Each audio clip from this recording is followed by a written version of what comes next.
গ্রামবাসী, এলাকার সর্বসাধারণ, আমাদের দাবি একটাই, মেহেদী হত্যার বিচার চাই। আমাদের দাবি একটাই, আমাদের দাবি একটাই, আমাদের দাবি একটাই। আমরা মেহেদীকে হত্যা করার পর খুঁজে পেয়েছি, অমানবিক পরিবেশে তার লাশ খুঁজে পেয়েছি। আমরা এর 6 থেকে 8 মাস আগে পার্শ্ববর্তী গ্রাম নবরায় আরেকটা ড্রাইভার জাহাঙ্গীর, তার লাশ খুঁজে পেয়েছিলাম দোলখায়ের একটি কচুরি পানার পুকুরে। তার গায়ের সাথে ইট বেঁধে পানিতে ফেলে রাখা হয়েছিল। আর আজ মেহেদীকে যেভাবে মেরেছে, একটা গরু চুরকাই ভাবে মারে না। তার লাশ পাওয়ার ঘটনা দেখলে কোনো মানুষ স্থির থাকতে পারে না। আজকে মেহেদী সম্পর্কে কথা হয়েছে। মেহেদী আমার প্রতিবেশী, আমার মসজিদের মুসল্লি।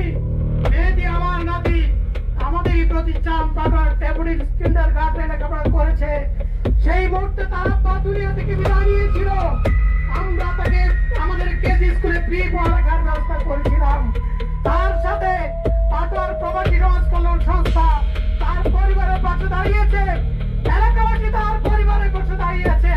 মেহেদীর মা দুটি সন্তানকে বুকে ধারণ করে এই স্বামীর পিঠে বাড়ি রক্ষা করে সেখানেই দিন দিন করে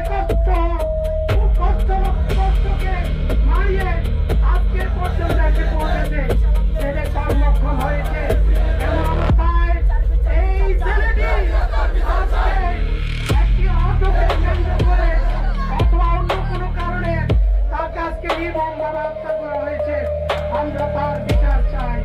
সম্মানিত মুসলিম, বাংলাদেশের ইতিহাসে বিচার যেমন হয়, বিচারের নামে অনেক সময় অনেক নিরপরাধ মানুষ ভুল তথ্যের কারণে বিচারের মুখোমুখি শাস্তি ভোগ করতে হয়।